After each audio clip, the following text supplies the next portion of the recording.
बिहारी हैं जी, थोड़े संस्कारी हैं जी। माटी को सोना कर दे, अरे माटी को सोना कर दे वाले कलाकारी हैं जी। अच्छा, किसको ना जे बिहारी होने पे एक अपने बिहार के कल्चर के लिए जोरदार ताली हो जाए। कोई भोजपुरी का अगर कलाकार है, कोई कितना भी उड़ ले, कोई भी कहे कि नहीं हम बम्बे दिल्ली से कमा रहे हैं, नहीं। जितने भी भोजपुरी कलाकार हैं उनके जीवन की सच्चाई है, उनको रोजी रोटी बिहार दे रहा है। तो एक अपने बिहार के लिए भाई एकदम जोरदार ताली हो जाए। आज मेरे पास जो भी है वो बिहार का देन है, ये सच्चाई है। और जहां से मिले उसका गुणगान हमेशा गाना चाहिए कि माटी को सोना करने और वाले कलाकारी हैं जी।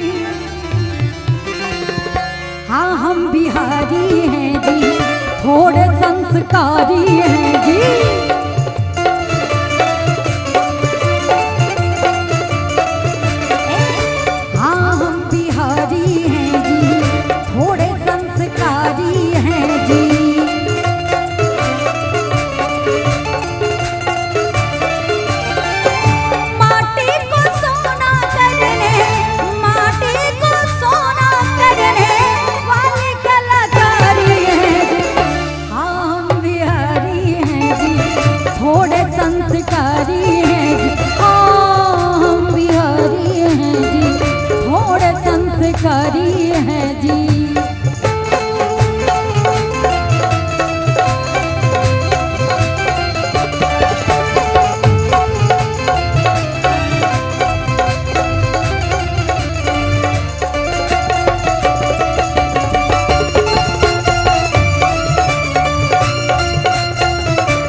बुद्ध का हम ताना बाना, जैसे प्रिय लोक मखाना।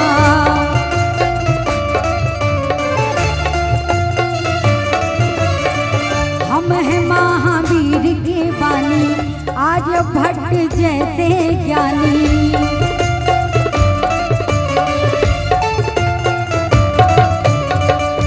ये धरती आशोक वाली, जलती अबीर है बलशाली।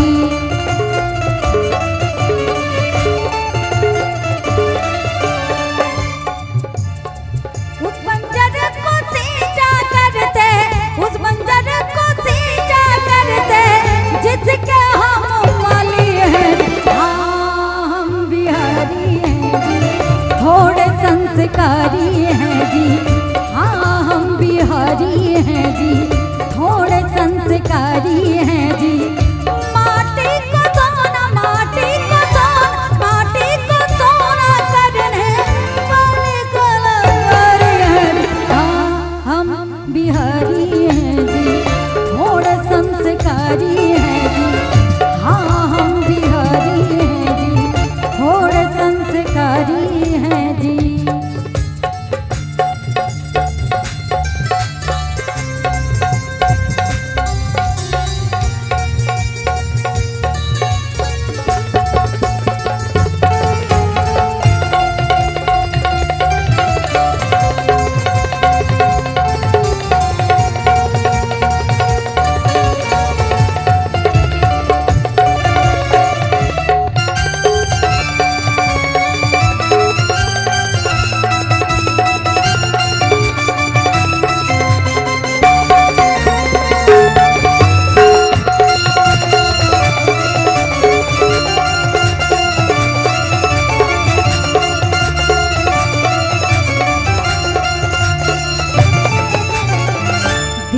बम्बई दुबई लंदन हमसे गुलजार रहते।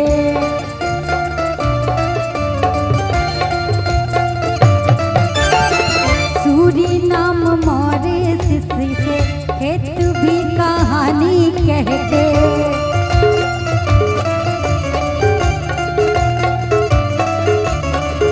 अकेले ही चढ़ा के जैसे, अकेले ही चढ़ा के जैसे, सौ सौ पे भारी है।